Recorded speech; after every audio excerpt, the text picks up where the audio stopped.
നമ്മളെ വീടുകളിലൊക്കെ മക്കൾ ഇങ്ങനെ വലുതാകണതിനനുസരിച്ച് ബാപ്പാരും മക്കളുമായിട്ട് തീരെ ബന്ധമല്ല.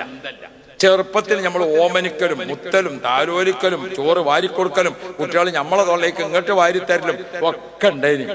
കുറച്ചിങ്ങനെ വലുതാകണതിനനുസരിച്ച് മക്കളും നമ്മളും അകന്ന് അകന്ന് അകന്ന് പിന്നെ ഒപ്പം ഇരുന്നിട്ടൊരു ഭക്ഷണം ആഴ്ചയിലൊരു വെള്ളിയാഴ്ചെങ്കിലും ബാപ്പയും മക്കളും ഉമ്മയും ഒരുമിച്ചിരുന്നുങ്ങാണ്ട് ഒരു ഭക്ഷണം കഴിച്ച് സന്തോഷം അങ്ങോട്ടും ഇങ്ങോട്ടൊക്കെ ഒന്ന് പറഞ്ഞ് ഒരു പപ്പടം ബാപ്പാക്ക് ഇങ്ങോട്ടിട്ട് കൊടുത്ത് ഒരു ഇറച്ചിക്കണ്ണ അങ്ങോട്ട് മകൾക്ക് ഇങ്ങോട്ടിട്ട് കൊടുത്ത് ഒരു സന്തോഷത്തിലൊരു ഭക്ഷണം കഴിച്ചിങ്ങാണ്ട് ഒരു കൂടിയാടിങ്ങാണ്ട് നിൽക്കണ്ടേ?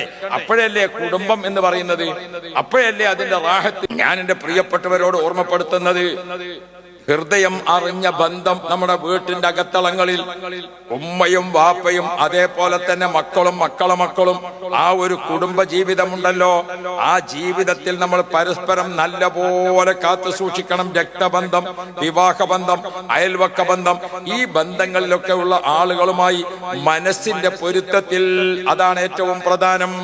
നമ്മളെ കുട്ടികൾ വാപ്പാക്കും ഉമ്മാക്കും തന്താ തള്ളാന്നൊരു പേരുണ്ട് എന്ന് എവിടുന്ന് പഠിച്ചു?